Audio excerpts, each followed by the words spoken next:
Institutions होते हैं, that is institution of government. कहीं की भी अगर डेमोक्रेटिक गवर्नमेंट है तो उसके 3 इंस्टीट्यूशन होंगे, that is 3 pillars of democracy. कौन कौन से होंगे? लेजिस्लेचर, एग्जीक्यूटिव और जुडिशरी। अगर मान लीजिए कि एक सेंट्रल गवर्नमेंट है और दूसरा हो सकता है स्टेट गवर्नमेंट और तीसरा हो सकता है लोकल गवर्नमेंट, तो दीज आर 3 टीयर्स। ये टीयर 1 है, ये टीयर 2 है, ये टीयर 3। जैसे तुम देखते हो किसी रेलवे में 3 टीयर होते हैं, तो ये 3 टीयर है। इसको कहा जा सकता है कि टीयर 1 सबसे ऊंची बस, और टीयर 2 और ये टीयर 3। सेंट्रल गवर्नमेंट जो हमारे यहाँ की है वो दिल्ली में बैठती है और संसद भवन से उसको चलाती है, सही है। तो दिस इज सेंट्रल गवर्नमेंट का दूसरा नाम है यूनियन गवर्नमेंट, और स्टेट गवर्नमेंट है, और तीसरी चीज है लोकल गवर्नमेंट जो किसी हर सिटी में होती है, कस्बे में होती है। इसमें 3 चीजें हैं, एक तो न्यायपालिका, ठीक है, पहली है विधायिका,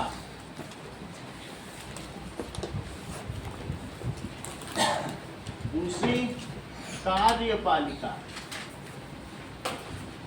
और तीसरी है न्यायपालिका।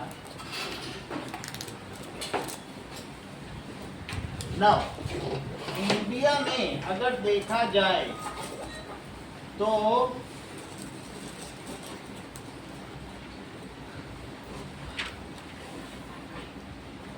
अब देखिए बहुत सारे स्टेट्स हैं और हर एक स्टेट में अपनी स्टेट गवर्नमेंट, 28 स्टेट्स हैं, तो उन सब स्टेट्स में क्या होगा? स्टेट गवर्नमेंट होगी। और इन सभी स्टेट गवर्नमेंट के ऊपर कंट्रोल किसका है? ये जो अलग अलग मैंने दिखाई है ये सब क्या है? State government. और इनके ऊपर कंट्रोल किसका है बोलो? सेंट्रल गवर्नमेंट का, ठीक है। तो सेंट्रल गवर्नमेंट, स्टेट गवर्नमेंट, और किसी एक स्टेट में भी, जैसे ये स्टेट है, स्टेट में अगर हम ये मान लें ये राजस्थान में जोधपुर है, तो जोधपुर में नगर निगम होता है या नगर पालिका होती है, नगर महापालिका अलग अलग निगम देखेंगे। कस्बे में छोटे हैं तो निगम हो जाएगा, बड़ा होगा तो नगर पालिका, और बड़ा होगा तो नगर म्युनिसिपल कॉर्पोरेशन, सही है। तो उस चीज़ को क्या कहते हैं? नगर पालिका हो सकती है, वो हम आगे देखेंगे। या बड़ा है तो नगर महापालिका, और क्या हो सकता है? इसको इंग्लिश में क्या कहते हैं बोलो? Municipal corporation. तो हमारे यहाँ आप लोग जाओगे तो सोजती गेट है, यहाँ आप देखोगे घंटा घर के पास जो त्रिकोलिया मार्केट है ना, तो यहाँ पर 80 वार्ड है पूरे जोधपुर में, और हर वार्ड में वार्ड मेंबर या पार्षद कौन होता है? 4 गली का एक पार्षद है, और उसको उन 4 गलियों के विकास के लिए 5 करोड़ रुपए है। और वो सब 80 मेंबर कहाँ बैठते हैं बताओ? सोजती गेट में एक म्युनिसिपल कॉर्पोरेशन है, उनका ऑफिस, वहाँ इनका हेड कौन है? मेयर। कौन है 80 लोगों का हेड? मेयर। तो ये वहाँ जाते हैं जोधपुर के विकास को। हर एक शहर में ये चीज़ बनी होती है। ये 3rd टीयर है, जिसको क्या कहते हैं? लोकल गवर्नमेंट, ठीक है। अब हम सबसे ऊपर के गवर्नमेंट के, हमारी सेंट्रल गवर्नमेंट कहाँ है बोलो? केंद्र सरकार कहाँ है? केंद्र सरकार में कौन होता है? लेजिस्लेचर का है। लेजिस्लेचर में केंद्र सरकार में वी आर हैविंग, लेजिस्लेचर का क्या मतलब होता है? जो कानून बनाए, जो विधि को बनाए। विधि का क्या मतलब होता है?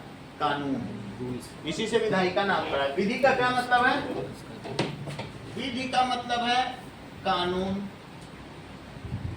और संविधान का क्या मतलब है? जब सबके लिए संविधान, एक जैसा कानून, उसे क्या कहते हैं? संविधान। तो संविधान दैट इज कॉन्स्टिट्यूशन और दिस इज लॉ। और जो संविधान को कौन सी बुक कहते हैं बताओ? दैट इज रूल बुक या बुक ऑफ लॉ, क्या कहते हैं? और सबसे बड़ा कानून बनाने वाला कौन है? विधाता। कहते नहीं, विधि का विधान जान, हानि लाभ सही है, सीताराम सीताराम सीताराम। विधि ने तेरी कथा लिखी है, आंसू में कलम डुबोए, और पिंजरे के पंछी तेरा दर्द न जाने को। तो विधि किसे कहते हैं? विधि किसको कहते हैं? दैट इज कानून को। और विधाता किसको कहते हैं? कानून बनाने को। और वैसे हम लोग अपने लैंग्वेज में देखें तो विधायक भी होता है। हम लोग कहते हैं कि नहीं भाई विधायक बन गया। चलो अब आगे की बात करो। हमारा लेजिस्लेचर संविधान को बना भी सकता है, उसमें अमेंडमेंट भी कर सकता है। एंड हमारा लेजिस्लेचर जो कानून बनाता है, एक होता है राज्यसभा और एक क्या होता है? लोकसभा। सो अवर लेजिस्लेचर इज बाइकैमरल। बाइकैमरल का क्या मतलब है बोलो? द्विसदनीय विधानसभा है। पहले सदन ऐसे हुआ करता था कि नहीं? ऐसा होता था। तो उसमें क्या चीज बताइए? बीच में सदन में एक दीवार खड़ी थी। एक तरफ कौन बैठता था? यहाँ पे इस तरफ कौन बैठता था? एक तरफ यहाँ पर उपराष्ट्रपति बैठता था। इसी दीवार के पीछे उधर कौन बैठता था? उधर। तो एक होता था दैट इज लोकसभा अध्यक्ष, ठीक है। So that is speaker. Speaker बैठेगा और यहाँ पर जगदीप धनखड़ बैठेंगे और ये ओम प्रसाद बिरला स्पीकर। अब जरा देखो, यानी मेरे कहने का मतलब है जिस लेजिस्लेचर की मैं बात कर रहा हूँ, कानून बनते हैं। जैसे वक्फ बोर्ड का कानून बन गया, तो कहीं बन गया कि समान आचार संहिता, 3 तलाक कानून, कुछ ना कुछ तो बनते रहते हैं। कौन बनाता होगा ये कानून? यही दो सदन। दोनों सदनों का नाम बताओ अंकुर राज। लोकसभा। बहुत अच्छा। तो एक इन्होंने बताया लोकसभा। लोकसभा इसको लोअर हाउस कहते हैं। And it is presided by, इसको कौन करता है? Rule regulation. और दैट इज लोकसभा को करता है स्पीकर। और अभी स्पीकर कहाँ के बोलो? दैट इज बीकानेर के ओम प्रकाश बिरला, ये राजस्थान के ओम प्रकाश बिरला। ओम प्रकाश बिरला। अच्छा, लोकसभा में भी जितने मेंबर्स हैं वो कैसे आते हैं? सचिन बताओ, जो लोकसभा के मेंबर्स हैं लोअर हाउस, वो कैसे आते हैं? इलेक्शन से। और उस इलेक्शन को क्या कहते हैं? General election. तो कितनी बात हो गई?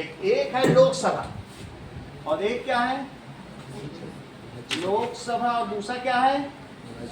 राज्यसभा। इसके मेंबर्स, इसकी टोटल सीट्स कितनी हैं? 543 और इसकी 245 है। 245 में जिसको 272 सीट्स या उससे ऊपर मिल गई वो मेजॉरिटी कहलाता है। इस समय बीजेपी की 303 सीट्स हैं, इसके अलाइड सहयोगी दलों को लेकर टोटल कितनी सीट है? तो मेजॉरिटी में हो गई। इसका हाफ करो, 543 का हाफ करो जरा। 2 या 4, 2 7 या 1 इतना होता है। तो हाफ का मतलब है या तो 271 हो गया। अगर दूसरे के पास कितनी हो जाएंगी? 272 हो गई ना, 573। तो जिसके पास ये सीट है वो मेजॉरिटी है और बाकी लोग माइनॉरिटी कह जाएंगे। Head of majority forms government. पूरी जगह से, पूरे जोधपुर से एक आदमी चुन के जाएगा, ठीक है, और वो कहलाएगा that is member of parliament. उसे क्या कहेंगे? इसके सदस्यों को क्या कहते हैं? Member of parliament. नाउ अब जरा देखें, दैट इज यहाँ का एमपी कौन है? गजेंद्र सिंह शेखावत। हाँ बोलो। पूरे इंडिया से जितने भी सिटी होंगे उसमें से सारे के सारे जाते होंगे तो फिर तो बहुत सारे हो जाएंगे। ये बहुत सही कह रहे हैं कि इसका मतलब है कि भारत में 543 सिटी हुई। ये चीज राइटली सही कि हमारे 28 स्टेट हैं। जैसे यूपी में 80 सिटी हैं, सबसे ज़्यादा है। अलग अलग अगर सारे सिटी काउंट कर लो तो कितने सिटी हो जाएंगे? 543। जैसे कुछ बहुत मेट्रोपॉलिटन सिटी है, जैसे दिल्ली से 7 जाएंगे, उसको north Delhi, south west Delhi है। यानी ये करा जाता है कि एक एमपी 20 लाख लोगों में चुना जाए। कितने लोगों में? 20 लाख। इस हिसाब से सिटी का भी डिवीजन होता है, किसी भी चीज का बहुत मेट्रोपॉलिटन तो फिर उसी हिसाब से डिवीजन होता है। एक एमपी उतने ही लोगों का वो जो है रिप्रेजेंटेटिव है। ओके, तो एवरी सिटी जो ये सब चुन के जाएंगे वो यहाँ बैठेंगे। कहाँ बैठेंगे बोलो? 573, 543 यहाँ बैठेंगे। और यहाँ पर जब बैठ जाएंगे तो जो जोधपुर का एमपी है वो हाथ उठा के क्या कहेगा बताओ? एक्सक्यूज मी सर, जोधपुर के लिए भी एक ट्रेन। ओके ओके बैठो, हाँ मिलेगी बैठो। ये कोई बीकानेर से चुन के जा रहा है, सर वन एयरक्राफ्ट 1 रनवे बना दो, फ्लाइट लैंड करेगी। सही है, सब लोग वहाँ अपने अपने शहर की डिमांड करते हैं, और जिसने बना दिया वो फेमस हो जाएगा। फिर आगे तो उसकी 10 साल की और सीट पक्की की, इसने यहाँ बनवा दिया। ये चीज़ सब अपने अपने शहर के बारे में बताते हैं वहाँ, है ना, जब बजट का एलोकेशन होता है। तो तुमने क्या देखा कि ये लोग चुन के जाते हैं, और इनको चुनने के लिए 5 साल में every 5 years there is election. उस इलेक्शन का क्या नाम है? जनरल इलेक्शन, या उसका और एक नाम है लोकसभा इलेक्शन। तो फिर विधानसभा क्या होता है? ये देखो इन्होंने यहाँ की बात करी। ये सारी चीजें वो एक साथ कमिश्मरेटेड स्टडी करना चाहते हैं, लेकिन हम लोग 1 by 1 ही करें, वो ज्यादा अच्छा रहेगा ना। देखो इनका इधर विधायक में इंटरेस्ट है, बट हम लोग इसमें सांसद में, जो संसद में बैठे उसको सांसद कहो। संसद में बैठा है इसलिए क्या कहलाएगा? सांसद। ये न्यू दिल्ली में संसद है, और संसद का दूसरा नाम क्या है? पार्लियामेंट। तो पार्लियामेंट संसद हो गई, जो न्यू दिल्ली में भी नई संसद भी बन गई है। अच्छा, अब एक तरफ हमने कहा लोकसभा, तो इसके मेंबर्स स्नेहा तिवारी क्या कहलाते हैं, और इसके मेंबर्स राज्यसभा कितना कहलाते हैं? बोलो। ये करेक्ट बोले। कह रहे सर इधर वाले भी एमपी और उधर वाले भी एमपी, बैठे तो दोनों ही पार्लियामेंट में। अच्छा, इन्होंने इस नाम से देख लिया, पार्लियामेंट नाम है तो सब मेंबर ऑफ पार्लियामेंट हुए। तो ये भी एमपी और ये भी एमपी, इनको कहेंगे लोकसभा एमपी, और उसको क्या कहेंगे? Rajya Sabha MP. P word member of parliament से आए, तो इसके मेंबर्स क्या कहलाएंगे? That is members of parliament. और इसके मेंबर्स भी क्या कहेंगे? Members of parliament. क्योंकि वहाँ 1.5 रुपए की चाय और 3 रुपए का खाना मिलता है, तो जो मेंबर ऑफ पार्लियामेंट है उसी के लिए सब सुविधा है। समझ में आई बात कि नहीं? अब मेंबर ऑफ पार्लियामेंट में the leader of majority party, इसका इलेक्शन कैसे होता होगा? Its members are elected, members are elected by, अभी देखो विष्णु ने बताया है, जनरल इलेक्शन। जनरल इलेक्शन, या फिर इसका दूसरा नाम क्या है बोलो? That is called Lok Sabha election, held every 5 years, held every after. अब आगे की बात करेंगे। जो लोकसभा की बात की जा रही है, आप इतना समझ रहे हैं कि इफ हमारे देश की जनसंख्या कितनी है? हमारे देश की जनसंख्या 140 करोड़ है, 143 करोड़। अब इसमें 20 लाख, सोचो इतने हमारे रिप्रेजेंटेटिव। मैं किसको किसको मिला के कह रहा हूँ? इनको इनको। अब इन्होंने बोल दिया सर अभी आपने स्टेट गवर्नमेंट की बात की थी, तो जैसे यहाँ है क्या वैसे ही वहां पर भी होगा क्या? स्टेट में भी ऐसे ही गवर्नमेंट चलती होगी? तो हाँ, वहां पर भी क्या होगा बोलो? लेजिस्लेटिव होगा, और क्या होगा? एग्जीक्यूटिव, और क्या होगा? That is judiciary. मेरा कहने का मतलब है, अगर मैं यूपी की बात करूं या राजस्थान में, वहां भी बाई कैमरल सिस्टम है, 2 सदन है। अगर मैं राजस्थान की बात करूं तो राजस्थान में भी एक ऐसे ही बिल्डिंग है। अगर आप जाओ जयपुर गए हो तो देखा होगा इस तरीके से बिल्डिंग बनी हुई है। तो वो उस बिल्डिंग को क्या कहते हैं? विधान भवन। क्या कहते हैं? विधान भवन। हर जगह विधान भवन मिलेगा। कभी तुम ऑटो से उतरो किसी राजधानी में, ऑटो वाले इसको विधान भवन ले, जो सबसे पॉश एरिया होगा, घूमने की जगह, मजा आ जाए। तो दिल्ली जाना तो संसद भवन पूछना, और दिल्ली में विधान भवन भी है, क्योंकि केजरीवाल भी तो कहीं ना कहीं बैठते होंगे, वो भी तो मुख्यमंत्री हैं। हर राजधानी में जाना तो जरूर पूछना। जैसे तुम चले गए राजस्थान और जयपुर में हो, ऑटो वाले से बोलो विधान भवन ले चलो, आज घूमने का मन कर रहा है। तुम यूपी चले जाओ तो लखनऊ में चले जाना तो विधान भवन, वहाँ की राजधानी। इंदौर चले जाओ, मध्य प्रदेश की राजधानी, जहाँ जहाँ पर भी जाओ। मध्य प्रदेश की राजधानी क्या भोपाल है? तो भोपाल चले जाओ, सही है कि नहीं? और जहाँ भी जाओ विधान भवन में भी बीच में दीवार है, और एक तरफ है विधान सभा, जैसे लोकसभा बताया था, तो कोई यहाँ लिखा ये लोकसभा। तो यहाँ क्या होगा बोलो? लोअर हाउस इसका क्या है? विधान सभा। विधान सभा। और ये क्या है बोलो? Upper house. अपर हाउस को क्या कहेंगे? विधान परिषद। क्या कहेंगे? देख लो, इसको कहेंगे लेजिस्लेटिव असेंबली।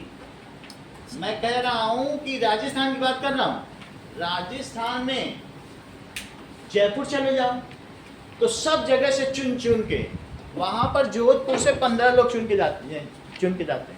जोधपुर में भी एक बड़े बड़े हैं, सरदारपुरा जैसे, रत्नाडा, बड़े बड़े एरिया से चुन के जाते हैं 15। और पूरे राजस्थान के जो चुन के जाएंगे 200 हो जाते हैं, वो जाके जयपुर में बैठते।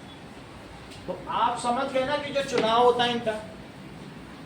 यहाँ पर मैंने क्या कहा, इसका नाम बताओ इंग्लिश में। इंग्लिश में नाम बताओ विधानसभा का।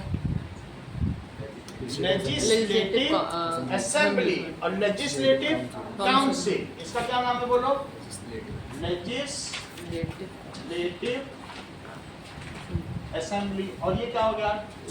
Legislative council. काउंसिल का मतलब ही होता है वो काउंसलर है, विद्वान, विद्वानों की सभा को लेजिस्लेटिव। जो सबसे फेमस ब्रेन वाले पर्सन है, अगर सेंटर में है, पूरे देश के ब्रेन वाले पर्सन, वो राज्यसभा में है या फेमस हो जाए, जैसे रेखा, सचिन तेंदुलकर, किसी चीज में बहुत नाम किया हो, वो यहाँ पे उनको चुन के भेजते हैं। वो उनके चुनाव की हम प्रक्रिया बताएंगे। वो लोग इलेक्ट नहीं होते हैं, वो सिलेक्टेड होते हैं, मतलब उनको विद इन ऐसे लेजिस्लेचर में किया जाता है, वो भी हम देख लेंगे। ये इलेक्टेड है और ये सिलेक्टेड है, सही है? वो हम बता रहे हैं कि क्या इनके सिलेक्शन का प्रोसीजर है। लेकिन अब हम आ गए स्टेट में। स्टेट में आपको 2 चीज बताई। हर स्टेट में क्या आप मुझे बता सकते हैं कितने विधान भवन होंगे भारत में? 28। भाई हर एक स्टेट का अपना अपना होगा कि नहीं? 20 जो भी होगा। और अब देखो 28, अब 29 कौन सा है वो हम देखेंगे, सही है? क्योंकि दिल्ली को भी अगर दिल्ली को स्टेट नहीं माना गया क्या, तो फिर 29 हो जाएंगे। तो इन सभी में लेजिस्लेटिव असेंबली का मेंबर क्या कहलाएगा? असेंबली में चुन के जाते हैं। ये विद्वानों की सभा बताई, ये मूर्खों की सभा बताई। इसमें 8वीं 10वीं पास, तेज प्रसाद यादव तो 5वीं फेल है, वो भी जाके बैठ जा रहे हैं। अब वो शिक्षा मंत्री बन गए, 5वीं फेल। अभी समझ में आ गई बात। और फिर इसी तरीके से और उनके और भी बेटे लालू के, तो वो अलग अलग पदों पे बैठे हुए हैं, तो वो सब चुन के चले जाते हैं। समझ में आई बात कि नहीं? ये यहाँ पे कुछ चाहिए नहीं, एजुकेशन नहीं चाहिए, यहाँ चाहिए, यहाँ पर फेमस होना चाहिए, लॉरेट होना चाहिए, ठीक है? और ये दैट इज, अब देखिए कि इसके मेंबर को कहेंगे MLA, that is member of legislative, क्या लिखा है? इसको क्या कहेंगे? MLC, member of legislative council. इसका चुनाव होता है। और विधानसभा में जो MLA बैठा है, MLA का हिंदी में नाम है विधायक। जो विधानसभा में बैठे वो विधायक। ठीक है। वास्तव में विधान परिषद में भी जो बैठेगा वो भी विधायक है, क्योंकि वो वहां पर विधान भवन में बैठा है। इसको क्या कहते हैं? विधायक। अब ये देखिए, मैंने बात की स्टेट की, तो स्टेट में ये भी बाई कैमरल है। अभी पिछले साल ये क्वेश्चन आया था कि ये जो हमारी संसद है वो द्विसदनीय है कि त्रिसदनीय है कि एक सदनीय है? मोनो कैमरल, बाई कैमरल और ट्राई कैमरल। तो बाई कैमरल, इसमें 2 सभा हैं, तो बाई कैमरल हुआ कि नहीं? सो आवर लेजिस्लेचर इज कैसा है बोलो?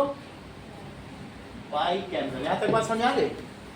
इनको जनता चुनती है। इनको कौन चुनता है? ये विधायक और यहाँ एमएलसी एमएलए। ध्यान दो, उसके लिए और आगे देख लेंगे। समझ में आई बात कि नहीं? तो अब हम देखेंगे स्टेट में क्या होता है। ये तो तुमने सेंटर का देख लिया। स्टेट में देखो, स्टेट में 2 सदन है। उसको क्या कहते हैं बोलो? जैसे मैंने बताया लेजिस्लेचर में विधान भवन होता है ना, विधान भवन बताया कि नहीं? तो विधान भवन में एक होती है विधान सभा और दूसरी क्या होती है?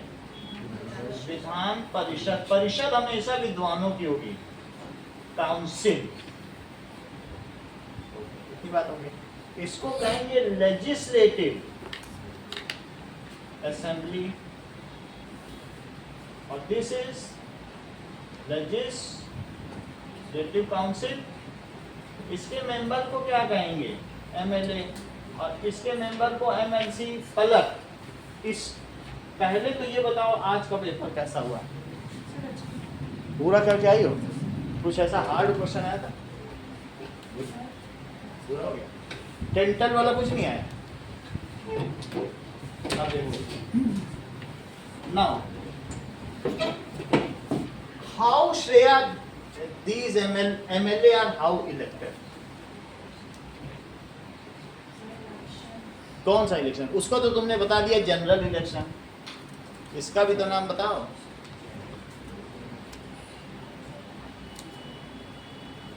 Assembly election. भारत में जो चुनाव होते हैं 3 तरीके के चुनाव हैं। कौन कौन से चुनाव है बोलो? आम चुनाव, जनरल इलेक्शन। क्या है? General election. और दूसरा असेंबली इलेक्शन। और तीसरा लोकल इलेक्शन। लोकल इलेक्शन में पार्षद चुने जाते हैं। कौन चुने जाता है? पार्षद। जैसे ये विद्यार्थी है, विद्यार्थी में जो केबल लगाता था दयाराम भाटी, वो चुन लिया गया। उसको तुरंत इस एरिया का बन गया, क्योंकि रिजर्व सीट थी। तो बोला यहाँ से दलित चुना जाना। दलित कोई मिल नहीं रहा था तो ढूंढ नहीं पाए, बोला हम तो दलित हैं। तो खड़ा हो गया, सबने उसी को चुन लिया। अब चुनते ही वो सोसी गेट गया वहाँ, उसको 5 करोड़ रुपए मिल गए, जाओ अपने क्षेत्र का विकास करो। 1 हफ्ते के अंदर उसने 2.5 करोड़ की बिल्डिंग खरीदी। अब कहाँ केबल लगाता? उसने विकास कर दिया क्षेत्र का। इतनी बात तुम्हें समझ में आ गई? तो मेरा कहने का मतलब है लोकल इलेक्शन में पार्षद चुने जाएंगे और असेंबली इलेक्शन में क्या चुने जाएंगे बोलो? एमएलए। या फिर इन्होंने भी कहा था सर विधायक, क्योंकि इन्हीं के नाम पे तो फिर विधायक चुने गए। दैट इज विधायक। विधायक कहाँ बैठते होंगे? हर राज्य की राजधानी में। इसी को एमएलए कहेंगे कि नहीं कहेंगे? पार्षद को क्या कहेंगे बोलो? Ward member. वार्ड मेंबर, सब जगह वार्ड होते हैं। और जनरल इलेक्शन में कौन चुने जाएंगे? एमपी। एमपी को क्या कहते हैं? सांसद। कभी तुमने केजरीवाल के बगल में पीपी चौधरी का घर देखा? वहाँ स्टेन मशीन कार्बाइन में एक आदमी बैठा ही रहता है, बहुत बड़ा, है ना? वो सांसद है। पाली का, जोधपुर के बगल पाली है, वहाँ का सांसद है। वो 15 साल से चुना जा रहा है, पता नहीं कितना अच्छा काम करता है। और मोदी के पीछे ही वो बैठते हैं वहाँ पे संसद भवन में। देखोगे पगड़ी, जोधपुरी पगड़ी लगा है। बहुत वफादार बीजेपी के नेता, कर्मठ नेता। तो तुम समझ गए ना कि ये हो गया लोकसभा, ये हो गया Vidhan Sabha. So elections are held every 5 years, every after 5 years for MLA.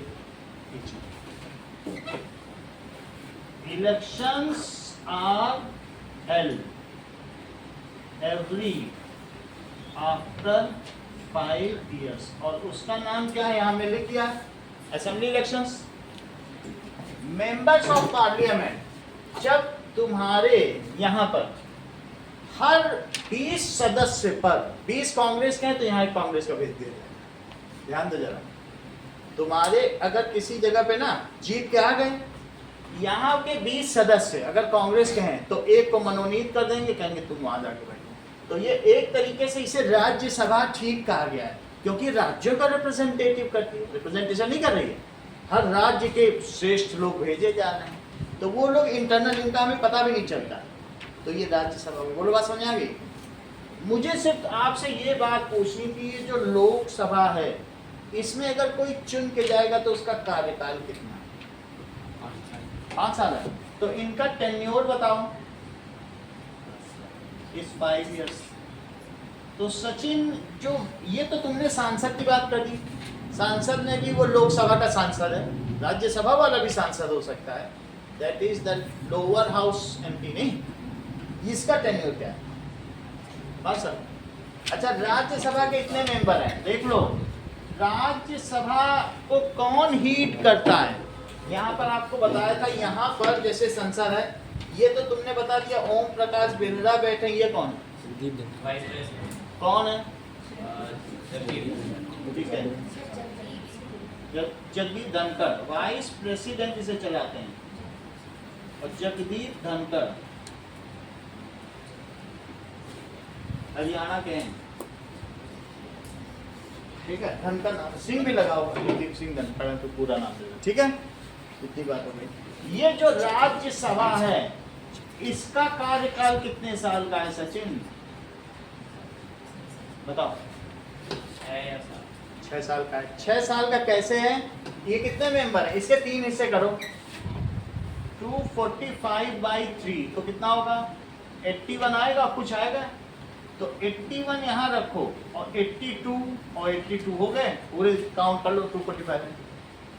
मान लीजिए हमने कुछ मेंबर भेजे, 82 मेंबर कब भेजे जाएंगे? मान लीजिए जैसे 2020 में भेज दिए ये मेंबर, फिर 82 सेलेक्ट कर लीजिए। जब ये बनी थी तो सबसे पहले सिर्फ 82 मेंबर ही भेजे गए, वही चला रहे थे। फिर 2 साल और हुए, तो 2 साल और हुए तो समझो 2022 में फिर 82 भेजे गए। इतने ही गए थे सबसे पहले जब हमारा भारत बना, 82। फिर 2 साल बाद और 82 गए, फिर अगले 2 साल पे कहाँ गए बोलो? 224 में फिर 81 गए। अब 2 साल बाद हो रहा है, 224 के बाद क्या आएगा बताओ? 2026। इनसे बोला जाएगा तुम लोग देखो 20 में चुनेंगे तो 6 साल हो गया, अब चलो यहाँ से चाय पार्टी होगी तुम्हारी, निकलो यहाँ से, नए आएंगे। 6 साल रह लिए, समझ आई बात की नहीं? तो ये चले जाएंगे, फिर यहाँ नए आ जाएंगे, ये they will go out and new will come. सही है, 6 साल का हो गया। So every after 2 years 1/3 will be evacuated या expelled and new are elected, या ये कह सकते हैं कि वो अपना सिलेक्शन से होगा, इलेक्शन होगा लेकिन इनको ये चुनेंगे। They complete their 6-year tenure, 2 साल में निकलेंगे, लेकिन 1/3 निकलेंगे। तो उसका क्या मतलब हुआ? बोलो 2028 में क्या होगा? इनके 6 साल पूरे हो जाएंगे, और फिर 2030 में किनका होगा? इनका। तो इनका विदाई समारोह होता है, बड़े पॉम्प एंड शो के साथ, बहुत म्यूजिकल पार्टी होती है, प्रधानमंत्री राष्ट्रपति सब आते हैं, इतने मेंबर चल जाते हैं। तो इस तरीके से इनका टेन्योर कितना हुआ? 6 years। ये अपर हाउस कहता है। अगर तुम्हें संविधान में कोई भी मंजूरी चाहिए तो लोअर हाउस अपर हाउस दोनों जगह कोई बिल पास होगा तो वहां पर क्या होगा बताइए? Then only there will be some amendment in जो कॉन्स्टिट्यूशन हो सकता है। अपर हाउस में उसकी मंजूरी जरूरी है। लोअर हाउस में क्या होता है? लोअर हाउस में फाइनेंस बिल 20,000 करोड़ का क्या बनाना है? 20,000 करोड़ का पुल बनाना है, 30,000 की रेलवे, वो सब यहाँ रेल मिनिस्टर ये सब इसी में है। किन में है? अभी आपको बताया ये जो 272 है, क्या वो मेजॉरिटी नंबर है? ये मैजिक नंबर है। और इनका जो नेता होगा, मान लो अभी बीजेपी पिछली बार 312 सीट ले आई थी, तो वो उसके सारे सांसद वहां पहुंच गए। ठीक है, सांसद पहुंचने के बाद क्या हुआ? उन्होंने अपने नेता को, प्रधानमंत्री मोदी को बोला ये हमारे नेता, ये हमारे नेता। उन्होंने कहा कौन नेता होगा? तो अमित शाह ने उनका हाथ खड़ा कर दिया, बोला कौन इनको अपना नेता मानता है? जब 300 लोग चुन के गए, सबने कहा हम मानते हैं, सबने मान लिया। तो अब ऐसे करके अमित शाह ने सबके साइन लिए कि लिखो ये तुम्हारे नेता, और वो लेटर लेके पहुंच गए द्रौपदी मुर्मू के पास कि हम जीत के आए 302 सीट्स, देखो 302 के साइन है और 271 से ऊपर है, 272 क्रॉस है। इनको सबने नेता मान लिया है, आप इनको प्रधानमंत्री पद की शपथ के लिए आमंत्रित करो। तो वो पूछेंगे कब आमंत्रित करना है, बोलेंगे 2 दिन बाद हमने जो है वहाँ के ताल कटोरा स्टेडियम में बहुत भव्य समारोह रखा, 7 देशों के प्रतिनिधि आ रहे हैं, राष्ट्रपति, 2 दिन बाद इनको आमंत्रित कर दो। तो द्रौपदी मुर्मू बोलेंगे ठीक है, तो शपथ ग्रहण समारोह होगा विद पॉम्प एंड शो, सब जगह के लोग आएंगे। तो वो लेटर पहुंच जाता है किसके पास, बोलो द्रौपदी मुर्मू के पास पहुंच गया। वो अपने सचिव से, IAS अफसर होगा, कहेंगे जरा रिकंसाइल करो, कोई धोखे वाला साइन तो नहीं है, साइन सब असली है। वो देखेगा, 1 घंटा बैठा लेगा, तब तक अमित शाह चाय पानी पियेंगे। इस तरीके से होता है। और कई बार ऐसा भी है जब द्रौपदी मुर्मू को संदेह हो जाता है, नहीं संदेह हो रहा है मुझे कि ये साइन सही नहीं है, क्योंकि ये 300 के ले गए और पीछे भी अखिलेश यादव पहुंच गए, लो मेरे भी 300। अब द्रौपदी मुर्मू चक्कर में पड़ गई, ये भी 300, ये भी 300, 600 तो सदस्य ही नहीं है। कहेंगे तुम अपने सारे सांसदों की परेड कराओ, और फिर अगले दिन उनको बुलाएंगे, तुम परेड कराओ, ये काउंट करेंगे, यस तुम असली हो तुम नकली हो, आपको बुलाएंगे। बात समझ में आ गई? ऐसे होता है। इतनी बात तो आपको समझ में आ गई। तो अब ये जो सदस्य हैं, इनमें से जो मेजॉरिटी होगा तो इनका PM होगा, that is the leader of majority party, elect it's representative and that becomes PM of nation. इनका जो लीडर है, मेजॉरिटी पार्टी का जो लीडर है, वो क्या बनेगा बोलो? बहुमत दल का नेता देश का प्रधानमंत्री बनता है, तो PM है। और वो इन 4 लोगों को चुनेगा। ये लोग खुफिया हैं, ये हमारी कैबिनेट हो गई। ये सभी बीजेपी के हैं और कांग्रेस के तो चले गए, ये बीजेपी के कहेंगे तुम चारों खुफिया हो, तुम ऐसा करो, कोर है बिल्कुल, गृह मंत्री बन जाओ, तुम ऐसा करो, ये फाइनेंस मिनिस्टर, वित्त मंत्री निर्मला सीतारमण को बना दिया, एक को बना दिया फॉरेन मिनिस्टर, विदेश मंत्री, ये सब बिल्कुल कोर हैं, 3-4 लोगों को बना दिया, एक को डिफेंस मिनिस्टर, ये 4 कोर है, ये कोर कैबिनेट है। और फिर इन लोगों को बोल दिया तुम कपड़ा मंत्री, तुम कोयला मंत्री, तुम रेशा मंत्री, तुम पेट्रोलियम मंत्री, ऐसे सबको बना दिया। और भी हैं। तो एक जो कैबिनेट होती है उसमें 20 लोग होते हैं, समझ में आया? उसको पूरी कैबिनेट, मंत्रालय कहते हैं। सांसद बहुत हैं, मंत्री 20 हैं, सही है। अब 20 मंत्री हो गए। अगर मान लीजिए ये कहेंगे हमारा कपड़ा मंत्रालय है सर, इसमें बजट बना ही रहे और 20,000 करोड़ सेंक्शन कर दो, आप मोदी कहेंगे हाँ कपड़ा मंत्रालय के 20,000, इनकी चांदी हो गई, ये अपना प्लॉट ढूंढने लगेंगे 20,000 करोड़ कहाँ निपटाना है। तो जो निपटाने का काम है वो सब लोकसभा में होता है, पैसा वहाँ वही तो बजट बनता है। ये लोग बस सम्मान पाते हैं, डिस्कशन करते हैं और सैलरी पाते हैं, सब कुछ मिला के 2.5 लाख रुपए पर मंथ पाते हैं, गाड़ी आना जाना और 1.5 रुपए की चाय, वो भी इनको मिलती 3 रुपए का खाना। यहाँ ये समझ में आ गया ना, ये सब कौन है बताइए। लेकिन इनके भी वोट पावरफुल हैं। कई बार जैसे वक्फ बिल और इन सब में बिलों में वो कराना होता है ना वोटिंग, अभी ये पहली बार हुआ है कि 245 में, क्योंकि सब राज्यों में बीजेपी की जब होगी फिर 1/3 उसमें से जाएंगे, तब धीरे धीरे करके ग्रो करते हैं कि नहीं। अभी इस समय आप समझ लीजिए 140 मेंबर बीजेपी के हैं, पहली बार ऐसा हो। या अभी थोड़े दिन पहले तुम लोगों को धारा 370 का पता ही नहीं पता है, यानी अभी एब्रोगेट हो गई, उसे हटा दिया गया है। धारा 370 की 4-5 साल पहले की बात थी, तब उस समय 96 मेंबर थे, किसके थे बोलो? बीजेपी के, क्योंकि राज्य में उसकी सरकार थी ही नहीं, लोगों ने अचानक भर के भेज दिया, जैसे सेंटिमेंट में नहीं आ जाते हैं लोग, अचानक ऐसे भर के भेज देते हैं। राजीव गांधी, इंदिरा गांधी मरी थी, सबने राजीव गांधी को 425 सीट दे दी, इतनी न किसी को मिलेगी। और राजीव गांधी ने बोला इंदिरा तेरा नाम रहेगा जब तक सूरज चांद रहेगा, ऐसे ऐसे करके स्लोगन निकाले, सब लोग सेंटिमेंट में आ गए। और उन्होंने जो चुनाव 3 महीने पहले वाले होने थे, वो उनके इंदिरा गांधी के दहन के 2 हफ्ते बाद ही करा दिए कि लोगों का सेंटिमेंट मिट ना जाए, समझे। चुनाव आयोग को भी खरीद दिया। अब फिर क्या हुआ उसके, वो तो समझ में आ गया ना। राजीव गांधी, अगर तुम सोचो 425 जिसने सीट पा ली हो, क्या वो संविधान बदल के नहीं रख सकता? पूरा बदल देगा, अदल बदल देगा, लेकिन उस समय उस सेंटीमेंट की वजह से उनकी राज्यसभा में सीटें नहीं थी, तभी वो ज़्यादा कुछ नहीं कर पाए। अचानक क्या जो अभी अभी चुन के आए वो क्या सब पूरा संविधान बदल देगा? उसके लिए कम से कम यहाँ 6 साल चाहिए। इसका चक्का धीरे धीरे घूमता है, 2-2 साल। तब तक वो निकल लिए, तब तक उनको गोली पड़ गई, श्री पेरम्बदूर में ऊपर चले गए। समझ में आई बात की नहीं? ज़्यादा वो नहीं कर पाए। ऐसा मोदी के साथ भी हुआ। अरे राम मंदिर बना दिया, लो 315 सीटें, सीट मिल गई। सीट मिलने के बाद वो 370 हटाना चाहते थे, हटा ही नहीं पा रहे थे। यहाँ जीत लिए लोकसभा में। लोकसभा में उन्होंने डाला कि हम लोग जम्मू कश्मीर से धारा 370 लाते हैं, वो भारत का अभिन्न अंग है, अब उसको कोई विशेष दर्जा नहीं। उसको विशेष दर्जा दे दिया गया था। वहां उनका अलग प्रधानमंत्री होता था, 2 झंडे होते थे। ऐसा सुना है कभी? वहां जाओगे वो उनका अपना वजीर आजम था, कह रहे वो तुम्हारा ये हमारा, ऐसे ऐसा बना के रखा। तो 370 हटाई और यहाँ हटा दी। कहाँ हटाई बोलो? लोकसभा में। क्योंकि उनके कितने मेंबर थे बताओ? 315 किसके थे? बीजेपी। और जो बच गए करीब 230 बचे कि नहीं? देख लो, इसको घटाओ, 2 कितने बचे? 228 बचे, 38, 228। वो किसके थे? अदर्स। लोकसभा में पास कर दिया कि धारा आ गई। अब हम लोग हंस रहे हैं, चाय पी रहे हैं, ये कैसे प्रधानमंत्री हैं? अभी तो राज्यसभा में टर्न डाउन हो जाएगा। वहाँ इनके कितने मेंबर्स थे? 96। ये उल्टी बात है, बेइज्जती करा रहे हैं। ऐसे हम लोग सोच रहे थे कि इनको वहाँ कराना चाहिए, लेकिन इन्होंने चालाकी खेली, इसको पॉलिटिक्स कहते हैं, ठीक है।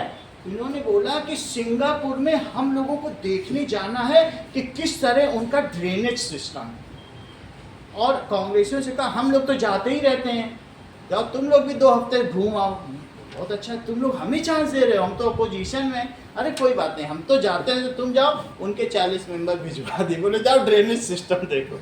और अगले दिन क्या किया बताओ? ड्रेनेज सिस्टम के लिए भेज दिया।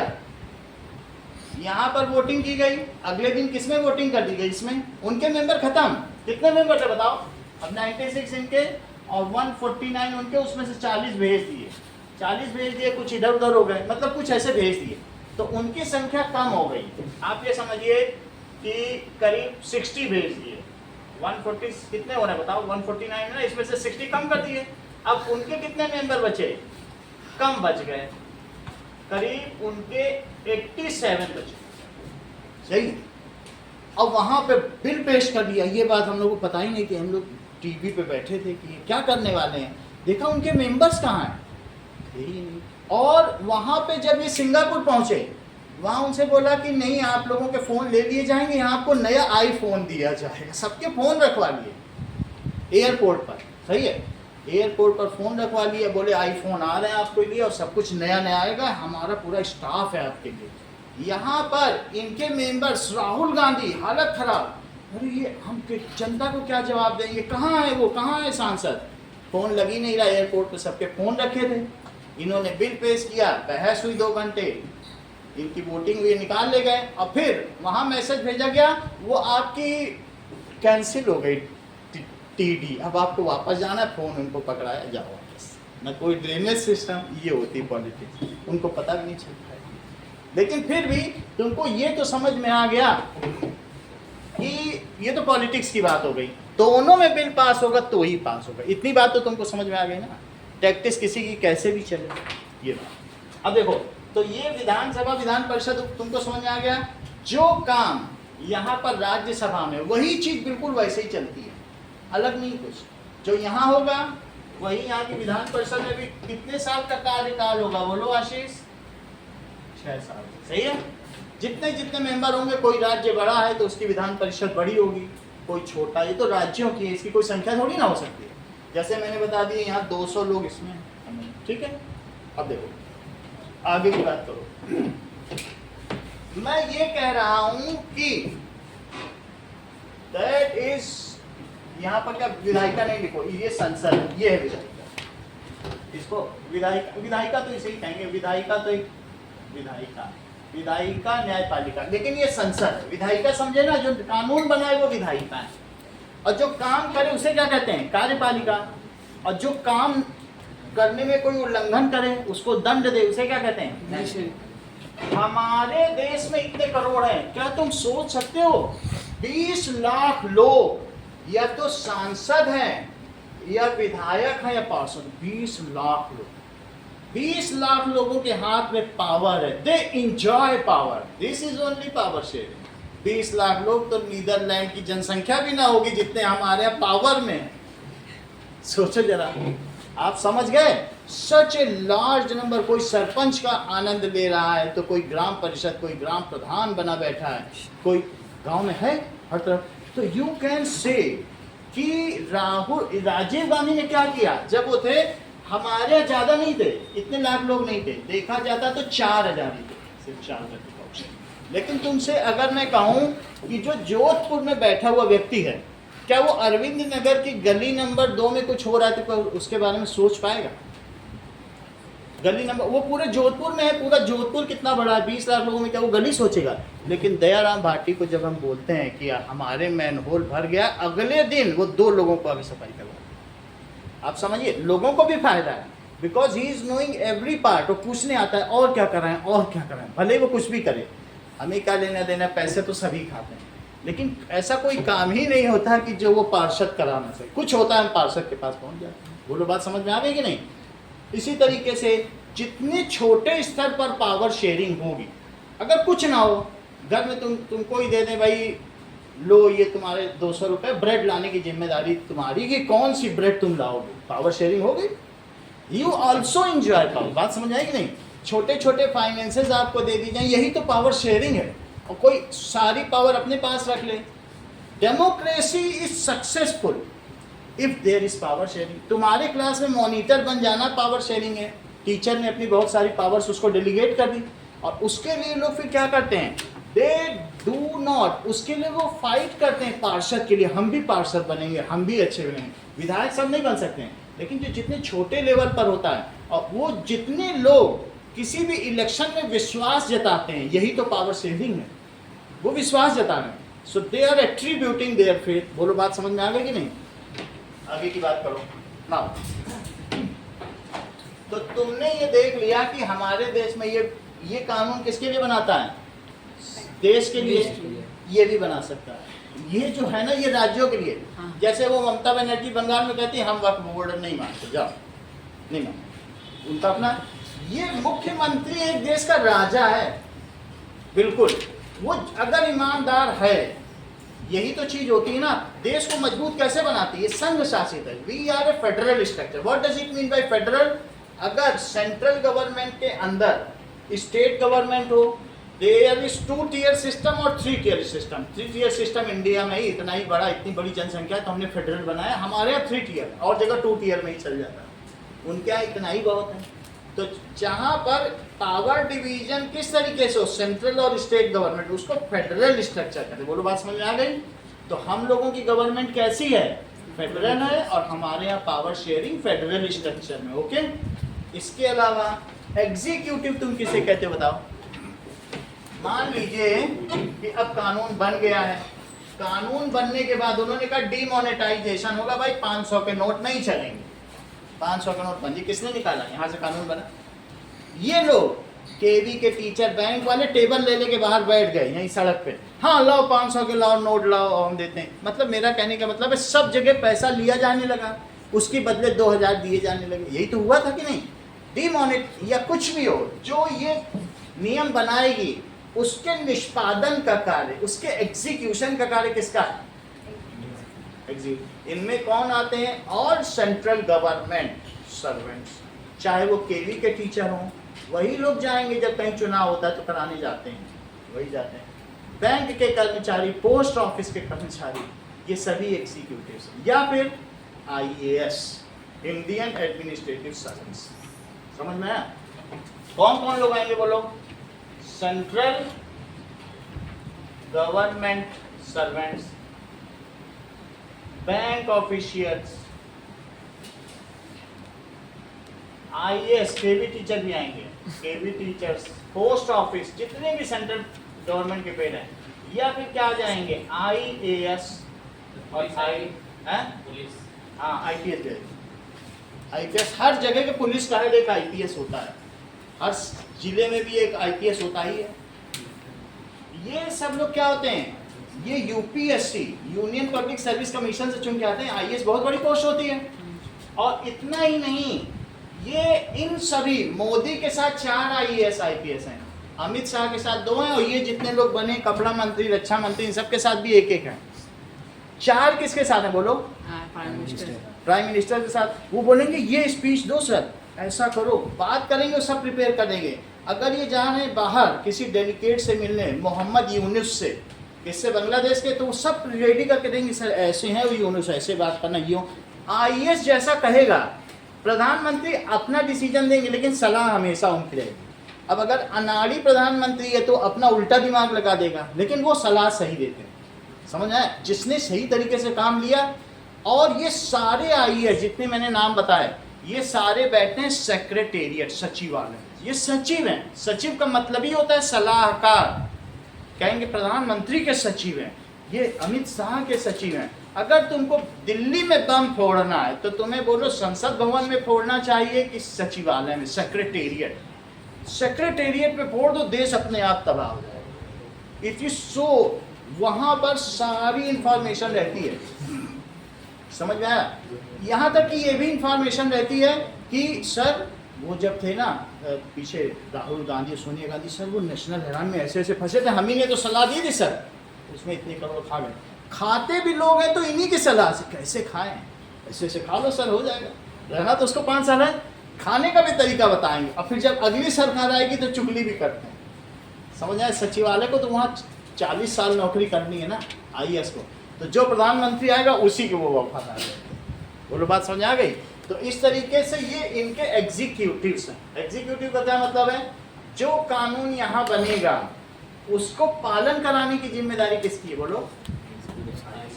अब अगर किसी ने कानून तोड़ दिया तो उसके लिए क्या है? दैट इज, अभी हमारे कौन जस्टिस खन्ना सीजेआई हैं, कौन है कि चंद्रचूड़ है? सीजेआई चंद्रचूड़ अभी भी वही चेक कर लेते हैं, ठीक है? तो चीफ जस्टिस ऑफ इंडिया, इसको कहते हैं डॉक्टर सुखबीर सिंह संधू है। हाँ, डॉक्टर सुखबीर सिंह संधू, चेंज हो गया। डॉक्टर सुखबीर सिंह संधू, सुखबीर सिंह संधू है ना? हाँ। चेंज में सुप्रीम कोर्ट का जस्टिस कोर्ट का कौन होता है बोलो?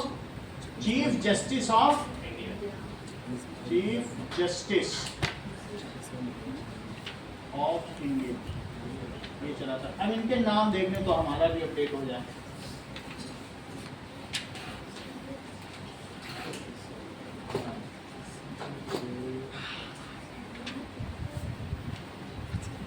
Name of chief justice of India, Sanjeev Khanna, that is Sanjeev Khanna 51st।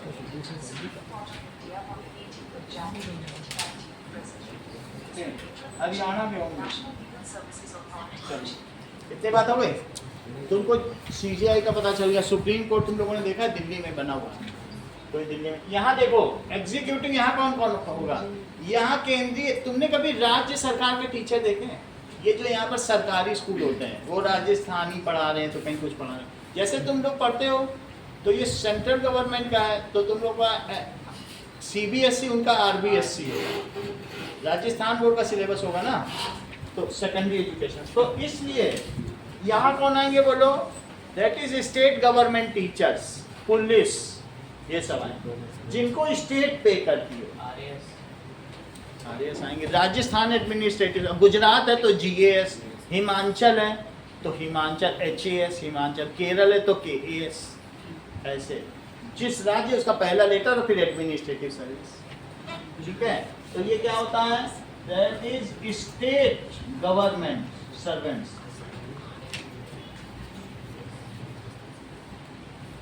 और पुलिस आएगी और आरएएस आएगा। अच्छा, हमारे यहाँ इसमें हाई कोर्ट होगा। हाई कोर्ट कभी भी कैपिटल में नहीं होगा, सेकंड लार्जेस्ट सिटी। जैसे यहाँ पर अगर सब कुछ जयपुर में बना दो तो वहाँ भीड़ बढ़ती चली जाए। पूरे राज्य के लिए जोधपुर में सेकंड बेस्ट लार्जेस्ट सिटी कौन सा है? जोधपुर। तो वहाँ पर हमारे देश में 24 हाई कोर्ट्स हैं। वैसे 28 स्टेट्स हैं, लेकिन जो ये सिस्टर स्टेट्स हैं, जैसे जो मुंबई में, वहीं पे गोवा दमन द्वीप के वहीं पे आते हैं सब करने के लिए, उनके लिए हाई कोर्ट अलग से नहीं बना। सही है, क्योंकि हाई कोर्ट के जज की बड़ी ज़्यादा सैलरी होती, तो इतना फिर अफोर्ड नहीं कर पाएंगे। तो 24 हाई कोर्ट्स हैं और उनमें अपनी अपनी जगह, ठीक है। 28 स्टेज पे 20, तो ये तुमने देख लिया, 2 टीयर तो तुमने देख लिया। अब तीसरा टीयर कौन सा? Now third tier is local government. इसको भी देखो, लोकल गवर्नमेंट में क्या होता है, अभी हमने आपको बताया। तो एक सेंट्रल गवर्नमेंट, एक है स्टेट गवर्नमेंट, और तीसरी है लोकल। लोकल गवर्नमेंट या तो सिटी में होगी या फिर किसमें होगी? विलेज में होगी। अगर सिटी में होगी तो इसमें क्या होगा? 2 चीजें होंगी, या तो एक होगा इसमें लेजिस्लेटिव नहीं होगा, क्या सिटी में कानून बनेगा? ऐसा कभी सुना है? स्टेट का तो चलो चलता है, फिर चल ही नहीं पाएगी। एग्जीक्यूटिव होगा, और दूसरा कौन होगा? That is judiciary. जो यहाँ का डिस्ट्रिक्ट मजिस्ट्रेट होगा उसे IAS कहते हैं। हर शहर में एक IAS, वो कह दे कि केवी में छुट्टी है तो छुट्टी है। वो DM का आदेश देखा है कभी? तुम लोगों के फोन में आता है DM का आदेश, मुझे नाम नहीं है, प्रदीप है कोई, है ना? पूरा नाम नहीं है, इन लोगों को पता है। 9th 10th आप लोग मालूम है किसका आता है? बेनीवाल, प्रदीप बेनीवाल। कोई एक का नाम है, बस वो DM आदेश देता है कल जोधपुर के सभी विद्यालय बंद रहेंगे, वो तुम लोग के फोन में आ जाता है, छुट्टी मनाते। DM आदेश देता है। तो कौन होता है बोलो? छोटे मोटे आदेश DM देता है। रास्ते में किसी की जान चली गई, बोलेगा DM ये क्या कर रहे हो तुम लोग यहाँ पे, ऐसे हड़ताल लगा के घेराव करके बैठे हो? बोलेगा देखो ये कार कुचल के चली गई, हम तो नहीं हटेंगे जब तक हमको मुआवजा। तुरंत चेक काट के देगा, लो 5 लाख, बाकी हम देख लेंगे, खुशी खुशी चलेंगे। इतनी पावर, तुरंत निपटारा कर सकता है। 5 लाख का चेक तुरंत काट। आप समझ जाइए। तो समझ में आ गया ना? DM डिस्ट्रिक्ट मजिस्ट्रेट, इसको क्या कहते हैं? District magistrate. डिस्ट्रिक्ट मजिस्ट्रेट यानी मजिस्ट्रेट जैसी पावर है, लेकिन ऐसा मत सोचो कि यहाँ मैंने आपको क्या बताया? सर्वोच्च न्यायालय, इसको क्या बताया? उच्च न्यायालय, और उसको क्या बताया? सत्र न्यायालय या जिला न्यायालय। यहाँ तुम्हारे शहरों में भी तो कोर्ट होती है क्या? हर कोई जोधपुर आएगा क्या? हर शहर में कोर्ट है। इसको कहेंगे सुप्रीम कोर्ट, इसको हाई कोर्ट, और इसको डिस्ट्रिक्ट कोर्ट। सही है? तो वहीं पे DM भी बैठेगा। यहाँ पे क्या होगा बोलो? District court. डिस्ट्रिक्ट कोर्ट यानी हर जिले में एक जज रहता है बस। अब ऐसे भी होता है कि जज 2 भी हो सकते हैं, एक दीवानी एक फौजदारी। Some are for criminals and some are for land disputes. ऐसा नहीं होगा कि उसी के यहाँ एक वो अपराधी बैठा है और एक बैठा है जमीन का झगड़ा, वो उन दोनों को, अपराधी को जमीन वाले के साथ नहीं बैठाया जाएगा। आधा कोर्ट जो होता है जिसमें अपराधी जाते हैं, खून, मर्डर, रेप, और आधे में कौन जाएगा? जिनका जमीन जायदाद का झगड़ा है, तलाक करवाना है, उसको कहते हैं दीवानी, उसको कहते हैं फौजदारी। सही है? चलिए, अब एग्जीक्यूटिव में कौन आएगा? 2 चीजें हैं। जैसे मान लीजिए अगर सिटी है, और दूसरा क्या बताइए? विलेज। विलेज में सरपंच होगा, और सरपंच, सारे सरपंच मान लीजिए इकट्ठे हो गए, बहुत सारे गांव से मिलके भी तो एक कस्बे को बना सकते हैं। 20 लाख लोग, 2-2 हजार के गांव पे एक सरपंच है, 2000 पे एक सरपंच है। 2000 गांव पे लोगों 2000 लोगों पे एक सरपंच। समझो 2000 लोगों में कितने गांव होंगे? 3 गांव भी हो सकते हैं। 20,000 लोगों पे एक विधायक है, और 20 लाख लोगों पे एक MP है। तुम इससे समझ लो, तो 20,000 लोग। तो जोधपुर में 20 लाख है, तो हमने उसी हिसाब से बता दिया कि भाई यहाँ 15 है, तो थोड़ा इधर उधर का चलता है। फिर उसके लिए फिर से कई बार क्या होता है, काउंटिंग होती है, विधायक की संख्या कम हो सकती है। अभी 715 किए जा रहे हैं, भारत की जनसंख्या बढ़ गई ना, तो फिर से इस चीज़ को क्या किया जाता है? पंजीकरण किया जाता है, फिर से किया जाता है। ठीक है कि नहीं? ना, अब आपने देख लिया विलेज में कौन चुना जाता है? सरपंच। और सभी सरपंच एक जगह बैठते हैं, उसको कहते हैं ग्राम परिषद। सरपंच कहाँ बैठते हैं? देखो ये इनकी कुर्सी पड़ी, इन सब में कई गांव है, रामपुर, बिलासपुर, सब जगह, दशरथपुर, सबके सरपंच बैठ गए। और ये बड़ी कुर्सी होगी, वहां कौन बैठेगा?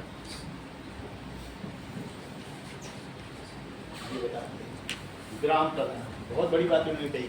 बोले ये चीज सचिन ने हम लोग को क्या बताया कि ये सब ग्राम परिषद है, जहां सारे सरपंच बैठे उसे क्या कहेंगे? ग्राम परिषद। और परिषद में कौन बैठेगा? ये सब कौन बैठे हैं? एस यानी सरपंच, और इनका हेड कौन होगा? ग्राम प्रधान। कौन होगा? ग्राम प्रधान। इसी तरीके से ये सब कहाँ पर बैठेंगे? म्युनिसिपल कारपोरेशन, जो नगर पालिका की भवन होगा, कहाँ बैठे सारे? Municipal corporation. और ये सब कौन है? क्या पार्षद है? क्या कहलाते हैं? चार गली के एक चुने जाते हैं पार्षद, या वार्ड मेंबर। दूसरा नाम क्या है? Ward member. अच्छा, इनके यहाँ भी एक ऐसे बढ़िया सी कुर्सी होगी, उसमें कौन बैठे? बोलो। मेयर। मेयर इन सबको लोगों को ना, ये जो मेयर हैं इनमें कुछ बीजेपी के होंगे, कुछ इससे कोई लेना देना नहीं। जितने ज्यादा लोग इसको समर्थन दे देंगे वही मेयर बन जाएंगे। नहीं में बहुत अमीर होता है वही मेयर बनता है, वो सबको खिलाता है।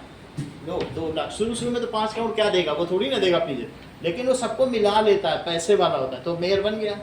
ये बहुत अमीर आदमी। मेयर भी इस शहर में बहुत कुछ कर सकता है। और उसके अंदर में कौन लोग रहते हैं? वहीं सोस्ती गेट में, इसके अंदर में ये जो बिजली वाले बिजली बनाते हैं सब, झाड़ू वाले, यस सर, नो सर, झाड़ू लेके खड़े होते हैं। परेड नहीं देखी कभी सोस्ती गेट में? झाड़ू लेके sir, yes sir, no sir.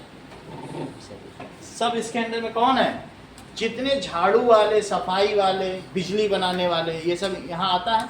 And that all comes under local government. Okay, कभी भी किसी मंच पे तुमने देखा ये भी पूरे जिले में एक है, और ये डीएम, तो डीएम और मेयर आ जाएगा तो ये ऐसे मुंह घुमा के बैठेगा, ये ऐसे, क्योंकि दोनों ही जिले के हेड हैं। और ये जरा लॉरेट है, ये कौन है बोलो? पढ़ा लिखा। और ये लेमैन है, ये खिलाड़ी है, ये अनाड़ी है। एक मंच पे आ जाए तो वो सोचेंगे डीएम हमको नमस्ते करे। डीएम क्यों नमस्ते करे? क्योंकि हम चुन के आए। पॉलिटिकल लीडर तो यही कहेगा, और वो डीएम सोचेगा ये हमारे सामने झुक जाए। कोई किसी के सामने नहीं झुकता, लड़ाई करके जाते। लेकिन दोनों ही उस स्टेट के मुखिया हैं। बोलो, बात समझ में आ गई? अब हम लोगों ने एक छोटा सा फैब्रिकेशन तो देख लिया कि होता क्या होगा। अब हम आते हैं पावर शेयरिंग, कि किस किस तरीके से कैसे पावर शेयरिंग। ओके, क्या तहसील का मतलब है कि गांव और इसके बीच में कस्बा होगा, कस्बे में तहसीलदार होगा। इसके भी बीच की एक चीज है, छोटा गांव है, गांव से बड़ा क्या होगा? कस्बा। कस्बे में फिर डीएम की जगह तहसीलदार होगा। वो बड़ा है लेकिन वो आईएएस नहीं है। आईएएस की जो छोटी कैडर की पोस्ट होंगी उन सब में, उन सब का कोई व्यक्ति है। ठीक है, क्या एसडीएम तो इसी से नीचे है, वो भी वो हो सकता है आरएएस हो, डीएम आईएएस हो, एसडीएम आरएएस होगा, ऐसा होता है। केंद्र सरकार 15% आईएएस हर राज्य को देती है, 15% हर राज्य को, है ना। और उसकी सैलरी खुद देती है और उनको राज्यों की सेवा करनी होती है। कभी तुमको मालूम है एक आईएएस उसने ममता बनर्जी को दे दिया था, औरों को भी दिया होगा, और वो बहुत अच्छा था, सुब्रतो बनर्जी। और फिर उन्होंने बोला सुब्रतो बनर्जी आ जाओ वापस। ममता बनर्जी क्या करती थी, मोदी सरकार का एंटी रहती है कि नहीं, न्यूज में सुना। ममता बनर्जी ने कहा ये क्या कर रहे हो तुम, उसको सारी खुफिया जानकारी पता थी। वो जाके पोल खोल देता ममता बनर्जी की, ऐसा कर रही, इतना खाया उतना खाया, वो अगले दिन पुलिस पकड़ लेती। बोलो कितना बड़ा ब्लैकमेल है। जैसे केंद्र सरकार सबको देती है आईएएस, अगर वो मोदी उनको बुला लें सेंटर में तो क्या होगा बताओ, क्या सारी वो जानकारी नहीं दे देगा।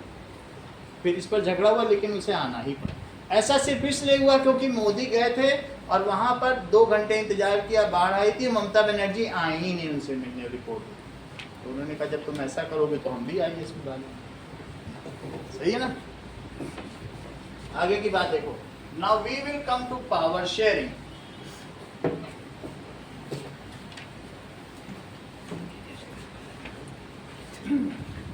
जो कोई कस्बा होता है या तहसील होती है तो उसमें तहसीलदार हो जाता है। तो बीच की चीज है, शहर और गांव के बीच। ओके, अब कुछ चीजें नोट करो।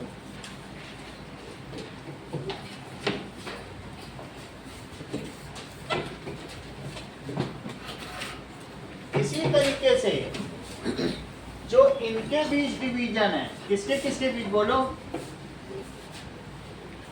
लेजिस्लेचर,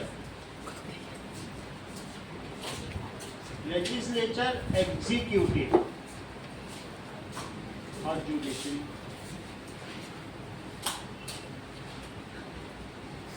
देखो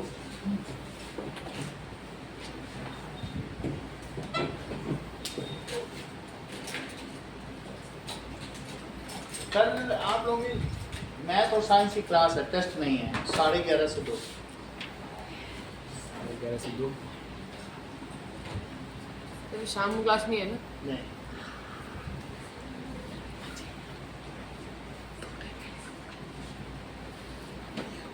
चलो।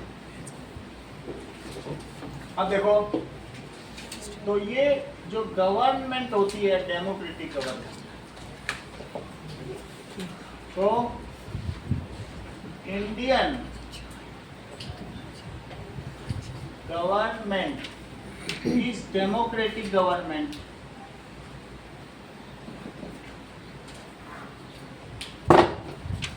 ठीक है, ये डेमोक्रेटिक गवर्नमेंट है। इट इज इलेक्टेड, जो इसके रिप्रेजेंटेटिव हैं वो कैसे किए जाते हैं? It's representatives are elected by people of India। जो भारत के लोग हैं उन्हीं वही इन्हें चुनते हैं, सही है। And these representatives get some power to take decision and utilise the money of revenue. तो टैक्स मिलता है ना, उसको वो कैसे यूटिलाइज करेंगे सब कुछ उन्हीं को जनता बोलती है तुम ही करो। तो ये क्या करते हैं? These representative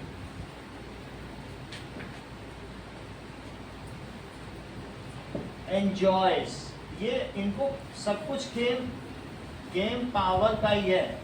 these representative enjoy power, ठीक है, डेलीगेटेड टू देम। उनको पावर किसने दी है बोलो? लोगों ने। डेलीगेटेड, डेलीगेटेड का मतलब हैंडेड ओवर, कि हम आप कैसे किसी, क्या सब लोग बार बार सभा करेंगे अगर जोधपुर के बारे में? किसी के पास इतना समय है? तो डेलीगेटेड या handed over. And also utilise the money of tax for welfare of India, and also utilise the money collected by revenue, जो राजस्व आता है रेवेन्यू, उसको ये यूटिलाइज करते हैं। These also takes crucial decision on internal and external matters। बाहर में भी हमें सूडान से कैसे संबंध बनाने हैं, नीदरलैंड, ये कौन तय करते हैं? यही लोग तो करते हैं। हमें आपको क्या जानकारी है? क्या जानकारी है कि नीदरलैंड से कैसे संबंध में? नहीं है ना। So these also take decisions on internal and external matters। These also take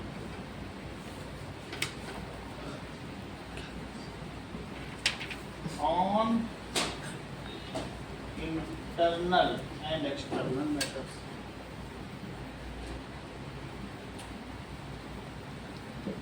Indian structure of government is federal. Federal का क्या मतलब? Indian government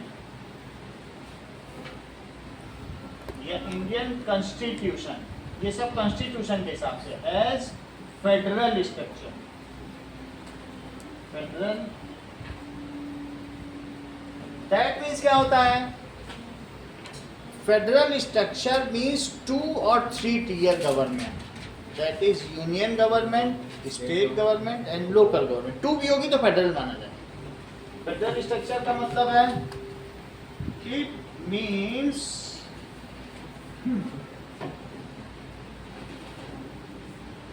it has 2 tier या 3 tier गवर्नमेंट। बड़ा देश है तो 3 tier, भारत में ही 3 tier है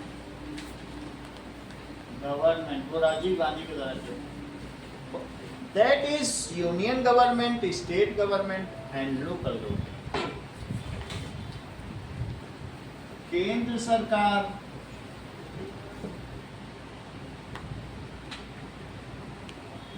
स्टेट गवर्नमेंट राज्य सरकार। अच्छा एक बात और पूछनी थी, जैसे स्नेहा तिवारी मान लो विधायक सारे चुन लिए गए एमएलए राज्य में, फिर उनमें जो बहुमत जिसने पाया उसका नेता क्या बनेगा?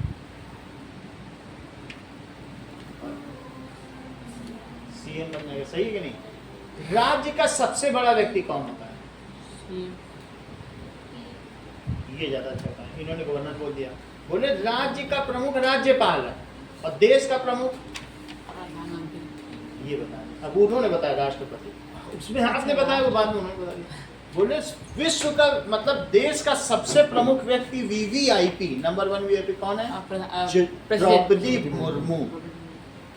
ठीक है, पीएम तो फिर सेकंड नंबर पे कौन है? प्रधानमंत्री। ये ज्यादा अच्छा होगा। देखो जो जगदीप धनखड़ बोला ना, फर्स्ट वीवीआईपी कौन है? प्रेसिडेंट। सेकंड कौन है? Vice president. थर्ड नंबर पे कौन आता है? थर्ड नंबर पे प्राइम मिनिस्टर। अगर मान लो सबको एक लाइन से खड़ा करने हो अपर, तो 11वें नंबर पे सीएम आता है। पीएम आएगा, फिर उसके बाद उप प्रधानमंत्री आएगा, फिर ये सब सीजेआई और ये सब आ जाते हैं, बड़े बड़े पोस्ट पर हैं। उसके बाद जब 11वें नंबर पे सीएम, ये नहीं कि सीएम बहुत बड़ी चीज नहीं मानी जाएगी, सही? तो आपने देख लिया, it has 2 tier system. Okay, ये बताओ हमारे इंडिया का नंबर 1 जो सेंट्रल गवर्नमेंट का टॉप मोस्ट कौन है? बता ही नहीं रहा, बोलो। राष्ट्रपति, प्रेसिडेंट बोल देती, शॉर्ट फॉर्म में क्या बोल रही है? प्रेसिडेंट, जो द्रौपदी मुर्मू, सही। और जो राज्य स्तर पर, राजस्थान का मुख्य कौन है? गवर्नर। राज्य में गवर्नर होता है जो गवर्न करे। कहते नहीं क्या तुम कहीं के गवर्नर हो क्या? ये नहीं कोई कहता कहीं के मुख्यमंत्री, कोई बोलता है, क्योंकि सब जानते हैं छोटी चीज़ है कहीं के। तो और प्रेसिडेंट भी बोला जा सकता। तो देश में प्रेसिडेंट, अगर मान लो पाकिस्तान से युद्ध हुआ, इसका ऑर्डर कौन देगा? प्रेसिडेंट। प्रेसिडेंट के हाथ। वक्त बिल अगर दोनों सदनों से पास हुआ, फिर जाता है द्रौपदी मुर्मू के साइन के लिए, वो ना साइन करें तो क्या बात पास हो पाएगा? वो रख लें 2 साल के लिए, कुछ नहीं होगा। फिर अगला तुम आना, फिर से लड़ना, फिर बार बार देते हो, नहीं अगर करके वापस साइन करके नहीं भेजती है, कुछ नहीं कर सकते। एक अकेली व्यक्ति कितनी ज्यादा ताकत,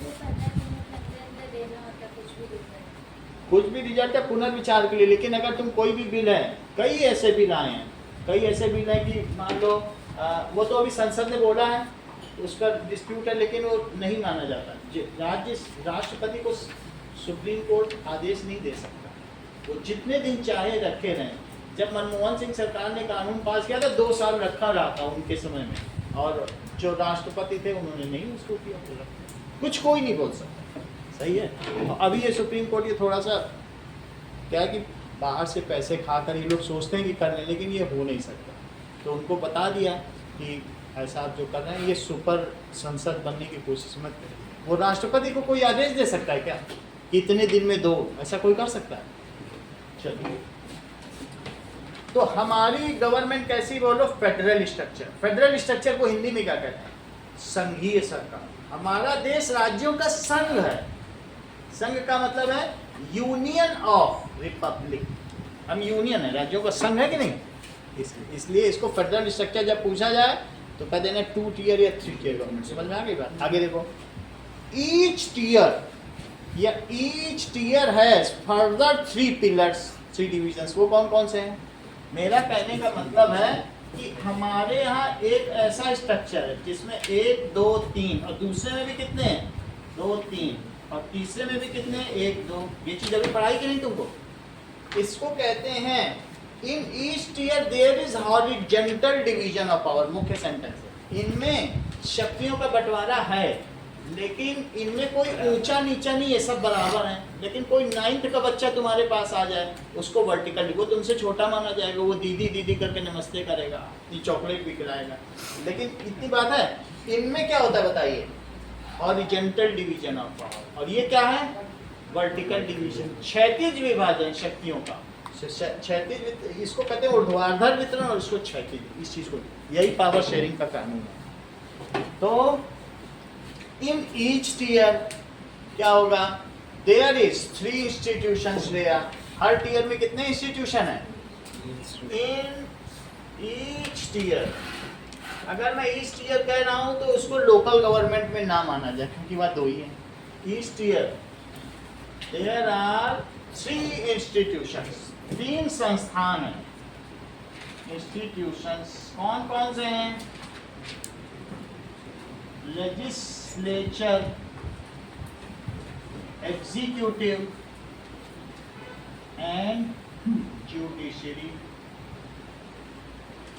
सो among them there is कैसा डिवीजन है, वर्टिकल की हॉरिजॉन्टल, इन तीनों में कैसा डिवीजन है, हॉरिजॉन्टल।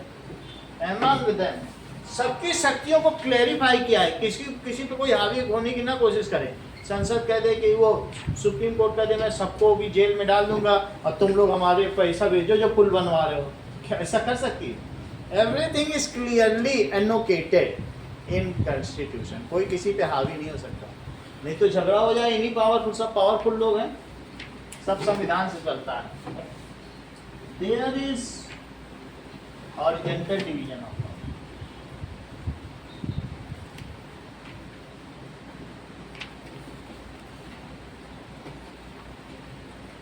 among them.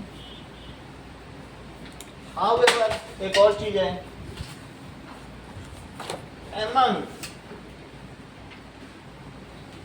किसमें होगा, among सेंट्रल गवर्नमेंट और स्टेट गवर्नमेंट।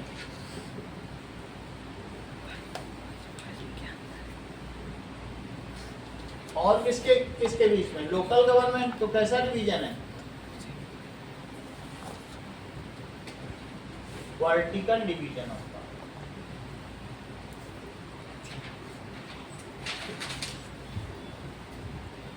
सबसे ज्यादा शक्ति किसके पास होगी, सेंट्रल के पास, उसके बाद स्टेट पे होगी, जितना इसको रेवेन्यू मिलेगा, कुछ रेवेन्यू इनको देती है, इसलिए इनके पास होगा, वो कुछ कुछ दे देगी, पार्षदों को सबको देगी कि नहीं, मेयर को दे देगी, मेयर सबको बांटेगा। आगे देखो,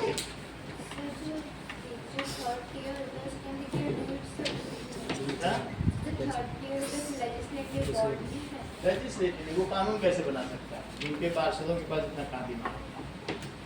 और ऐसे ऐसे फिर हर एक शहर के अलग कानून होने लगे, पता चला पाली चले गए, वहाँ कुछ और कानून है, वहाँ उन्होंने लगा दिया जो लाल हेलमेट ना पहन के ले लो 100 रुपए, वो कमाई कर रहा है। अरे पाली चले गए थे वहाँ तो लाल हेलमेट का कानून, फिर भूरा हेलमेट, फिर नारंगी हेलमेट, हेलमेट ही बदल रहे हैं, तो बड़ा चौपट हो जाएगा। अगला देखिए, that is power sharing of Belgium और श्रीलंका। आपको बताते हैं, चलिए, तो बेल्जियम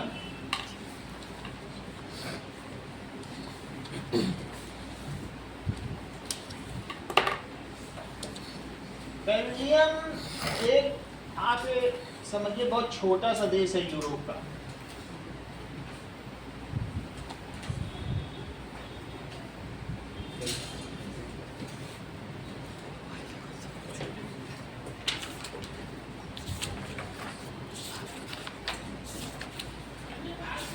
इस तरीके से, तो इतनी बात आप समझिए कि यहाँ पे कहीं बेल्जियम,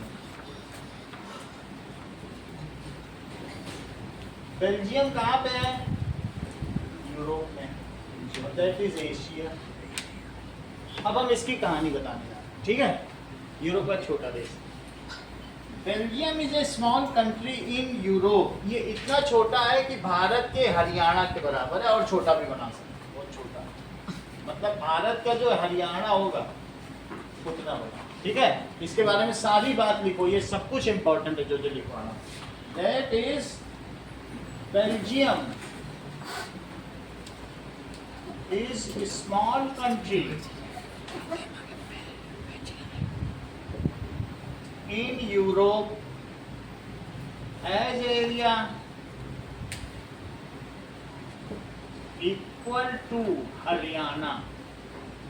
अच्छा, यहाँ का जो बेल्जियम है जैसे बुक में वो हरियाणा से भी छोटा है। लो smaller than the state of Haryana, इस पॉपुलेशन स्मॉलर है ना, स्मॉलर देन थोड़ा और छोटा हो, smaller than Haryana and its population half of Haryana.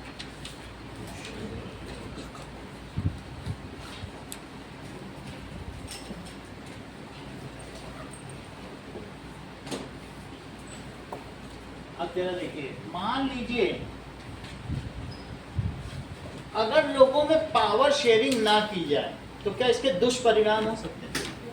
क्या कोई कहते हमारे पास सारी पावर हो सकता है देश ही टूट जाए। यही कह दिया जाए, मान लो कि जैसे जैन लोगों को या क्रिश्चियन लोगों को हम सर्विसेज नहीं देंगे तो क्या वो लोग फिर बंदूक उठाने के लिए बाध्य नहीं हो जाएंगे? पावर शेयरिंग तो, या उनको कह दिया जाए तुम लोग कभी राजनीति में आ ही नहीं सकते, बोलो ऐसा कहे तो क्या होगा? तो ऐसा श्रीलंका में हुआ और उसकी वजह से वो 40 साल गृह युद्ध में रहा। 99% लिटरेसी रेट है, लेकिन उन लोगों ने सिर्फ पावर शेयरिंग नहीं की, उसका खामियाजा पूरा श्रीलंका भुगतना है। और देखो बेल्जियम कितना सुंदर देश है, उसने कितनी चालाकी से पावर शेयरिंग की, और आज भी जो बड़े बड़े यूएन के मुख्यालय सब बेल्जियम के ब्रुसेल्स में बन रहे, इतना सम्मान मिला इसे सिर्फ इस वजह से, इसने सबको जगह दी पावर शेयरिंग। और श्रीलंका ने बोला कि हम तमिल को कुछ नहीं देंगे, उनको नौकरी भी नहीं देंगे, उनकी भाषा भी नहीं मानेंगे, उनको कुछ नहीं देंगे। और वो जो 20% तमिल थे उन्होंने LTT Tamil liberation of army बना ली। दिन रात उन्होंने ठोकना शुरू कर दिया, घर में ही एक आदमी आतंकवादी बन जाएगा तुम उसे पावर न दो। और सब बच्चों को थोड़ा थोड़ा खुश करते रहो तो सब खुश नहीं रहेंगे। पावर शेयरिंग बहुत जरूरी, नहीं किसी की बात ही ना मानो। पापा तुम्हारे स्कूटी लेने जा रहे हैं और सबसे पूछे, तुमसे पूछ ही रहे भाई स्नेहा कौन सी लाओगी, तो कहते गुलाबी चाहिए पापा, तो ना लाएं, लेकिन पूछना ही कितना सम्मान है। सही है ये कितनी।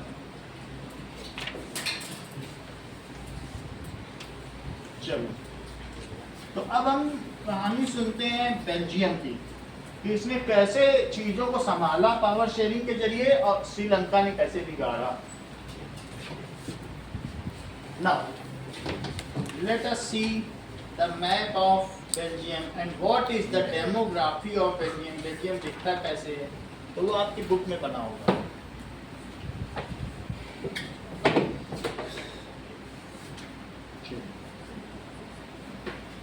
बेल्जियम का मैप देखो कैसा। Now, बेल्जियम की राजधानी ब्रुसेल्स है और ऐसा मैप है।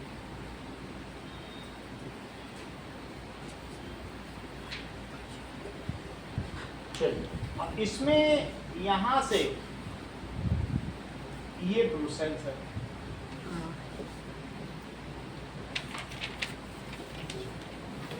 जो ऊपर के लोग हैं वो कैसे हैं?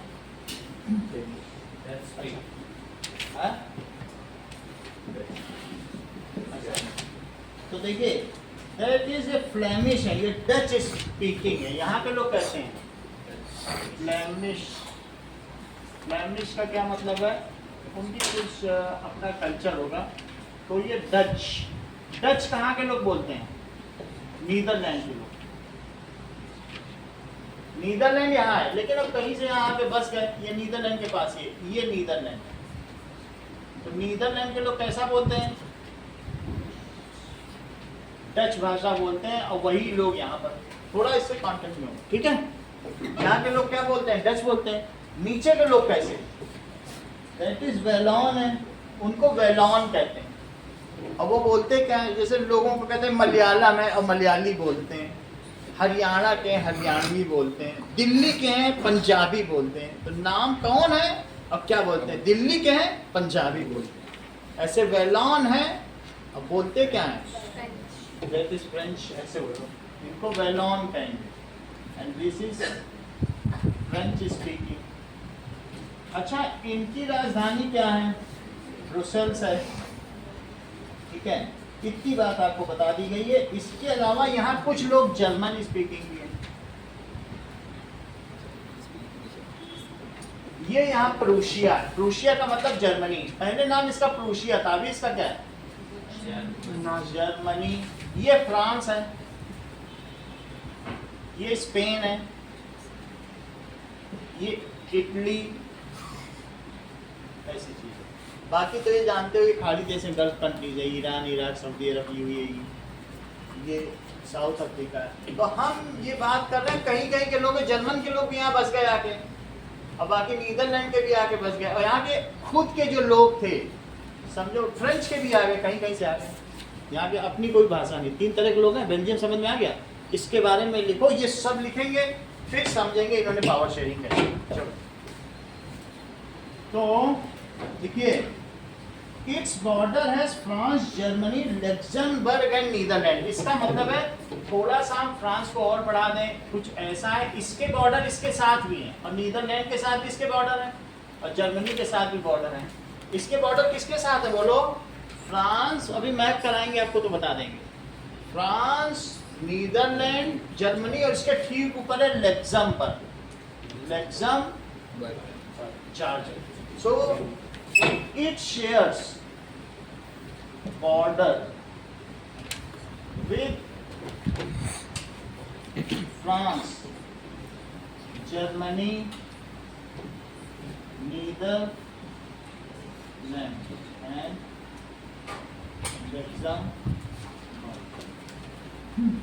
Okay, 59% population live in Flemish region and speak Dutch. ये कितने लोग हैं? 59%। 40% इन वेलोन रीजन, इसको कहते हैं फ्लेमिश रीजन है, और इसको क्या कहते हैं? वेलोन। 1% population is German speaking. 59% people कहाँ पे रहते हैं बोलो? 59% population live in Flemish region and speak Dutch, Netherlands बोलते हैं, और 40% population live in Wallon region and speak। अब जो नीचे के लोग हैं, तुम यही देख रहे हो ना, नीचे के लोग ही तो क्या होंगे? दैट इज फ्रांस के होंगे, नीचे फ्रांस है ना, तो फ्रेंच बोलेंगे। अच्छा, जर्मन की तरफ फॉलो किया, जर्मनी नहीं बोलेगा। इधर देखो, ये छोटा सा रीजन, ये जर्मनी से आ गए, अब ऊपर वाले नीदरलैंड से आ गए, सही कि नहीं? ऊपर नीदरलैंड है तो वो नीदरलैंड वाले तो डच बोलेंगे, इधर वाले फ्रांस बोलेंगे इधर से। एंड 1% क्या होते हैं? Speak German. 1% पीपल, वो कहाँ रहते हैं वो लिखने की जरूरत नहीं, स्पीक जर्मन। अब ब्रुसेल की कहानी सुनो, इसकी कैपिटल क्या है? It's capital is Brussels. 80% French है और 20% डच।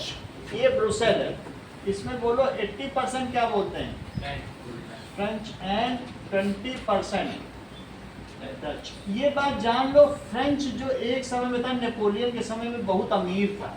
अभी तुम फ्रांस की पढ़ोगे, that is revolution in France, है ना, यूरोपियन, हाँ, that is nationalism in Europe. तो सारे लोग यहाँ से राजधानी में जा के बस गए, अमीर लोग थे फ्रांस के लोग।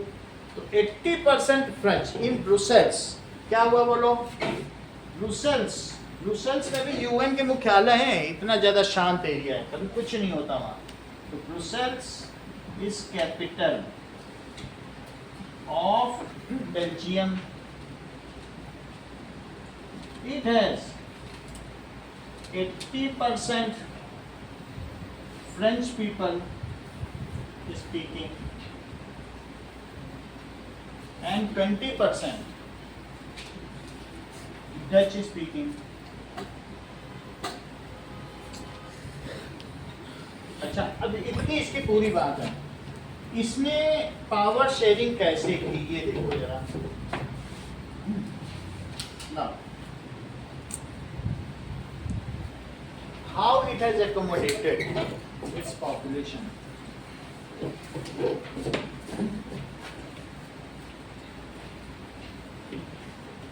ये तो है द डेमोग्राफी ऑफ बेल्जियम, यानी आप ये कह सकते हैं कि political and lingual situation of Belgium, भाषाई और किस तरीके की विभिन्नताएं हैं।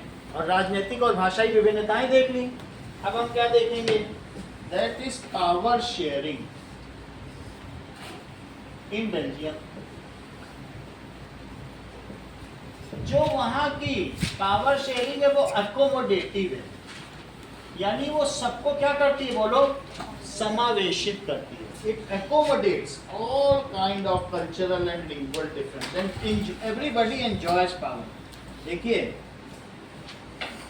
हुआ क्या, between 1972 1993 4 times अमेंडमेंट हुआ हमारे कॉन्स्टिट्यूशन में, 4 टाइम्स। सिर्फ इसलिए कॉन्स्टिट्यूशन वॉज अमेंडेड। उनका सबसे बड़ा उद्देश्य क्या था कि सभी लोग हमारी संतान है। जैसे अब पिता अपने पुत्रों को बराबर बराबर बांटता, फिर भी देखता है कोई कमजोर है तो और दे देता है, ऐसे उन्होंने हमेशा ये व्यू रखा कि सबको एंजॉय करना और इक्वली, इसीलिए बार बार अमेंड करते रहे और आइडियल फ्रेमवर्क बन गया उनका। 4 बार ऐसे किया 23 सालों में। To remove religious and cultural differences. To remove, क्या क्या रिमूव करने के लिए, that is religious difference, regional difference.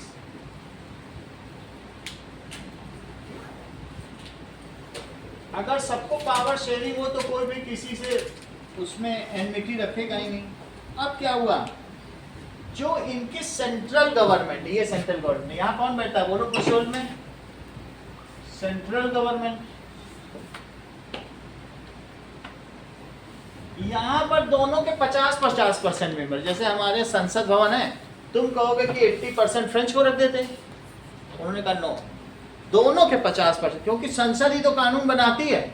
अगर तुम सोचो ये कह देते 80% फ्रेंच है, कहते 80% फ्रेंच रहेगा तो डच कहेंगे अरे हम तो माइनॉरिटी में हैं, हम तो कानून नहीं बना पाए, जैसे यहाँ पर भी हो रहा है, इंडिया में हो रहा है कि नहीं। लेकिन अगर हमने बेल्जियम का फॉलो किया होता तो यहाँ तो वैसे बहुत रिलीजन है, कुछ तो 1% भी नहीं है, पंजाबी 0.25% है।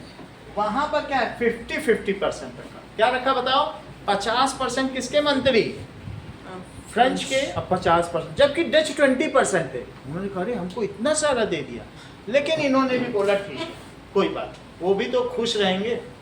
तो 50% क्या किया बताओ, that is number of Dutch and French people ministers are equal in central government. जरा देखो ये बहुत महत्वपूर्ण है, पूरे विश्व में किसी ने ये नहीं किया, लेकिन इन्होंने किया। लोग ज्यादा होते हैं तो छीनना चाहते हैं ना, इन्होंने उदारता दी, उसका फायदा इन्हें मिला। इन सेंट्रल गवर्नमेंट क्या, जर्मन का कुछ नहीं, जर्मन को सिर्फ उनको एथनिक फ्रीडम दिया बस, ज्यादा समझ आया। अब 1% के लिए वो पूरे देश का थोड़ी ना कर देंगे, वो जर्मनी करते रहे, लेकिन ये 2 मुख्य थे, इन लोगों ने किया। इन सेंट्रल गवर्नमेंट क्या है, देयर आर इक्वल मिनिस्टर्स। किसके किसके इक्वल मिनिस्टर्स बताओ, मिनिस्टर्स ऑफ डच, जिससे किसी के साथ कानून उल्टा ना बन सके, of Dutch and French people, ये चीजें।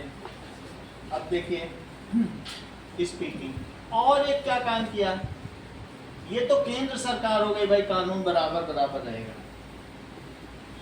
To pass some law majority of each linguistic group is essential. अगर मान लीजिए इन दोनों में भी ये कहा कि कोई लॉ बनना है, ईच लिंगुअल ग्रुप की मेजॉरिटी चाहिए। 50% है, 50% में अगर ये 26% इसके और 50% इसके भी 26% का है यस, तो तभी यस होगा। Majority of each lingual group, 50 minister इसके हैं और 50 इसके भी, ये बहुत बड़ी बात, बोलो बात समझ आई कि नहीं। टोटल मेजॉरिटी नहीं चाहिए, ये मान लो इसके 50 हो गए और 2 ये आ गए, 50 ने हाथ खड़ा कर दिया और 2 को मिला लिया, लो 10 करोड़, यस बोल देना, गलत नहीं हो जाएगा बोलो। 2 को तो तुम मिला सकते हो, ये 50 कहें हाँ अब आज से सब कुछ फ्रेंच होगा, फ्रेंच फ्राइज खाएंगे, फ्रेंच रोटी खा के फ्रेंच डिप में करेंगे सब कुछ। अब बेचारे डच का हमको डिच में डालोगे, तुम फ्रेंच कर रहे हो, नो। इसके भी 26% चाहिए, इसके भी। Majority of each lingual group is necessary for passing some law. बहुत बड़ी बात है, 26 को तो नहीं खरीद पाओगे, एक दो खरीद लोगे। So for passing some law, ठीक है, maturity of each group should accept it, उसे एक्सेप्ट करेंगे या पास इट। अगली बात देखो, अगली बात क्या है कि the state government, Flemish region has its own state government and Walloon region has own state government and these are not subordinate.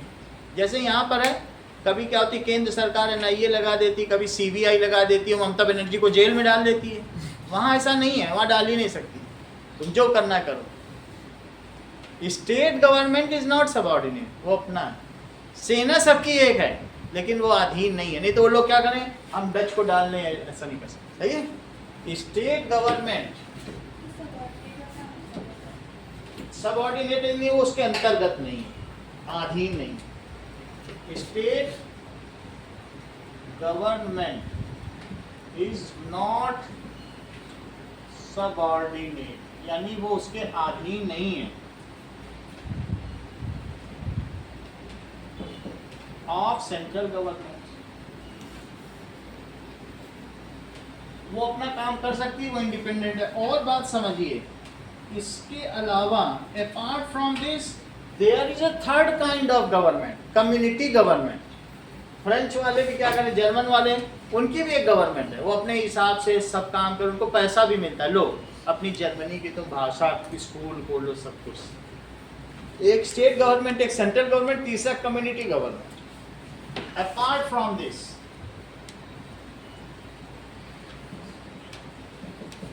There is third kind of government. वो कौन सी है? Called community government. Community government वो कौन से बताइए? That is which take welfare of, वो क्या करेगी? Which looks after, look after करेगी। That is its own community, जो उसकी अपनी कम्युनिटी हो। कौन कौन सी कम्युनिटी हो सकती है? That is Dutch community, German community, French community, Dutch community, उनका समुदाय, उसको भी अधिकार है। German community, French community,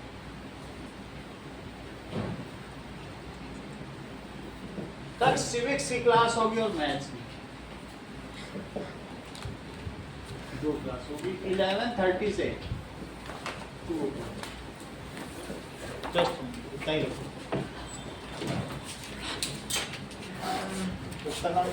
power sharing के अलावा भी कुछ आ रहा है क्या?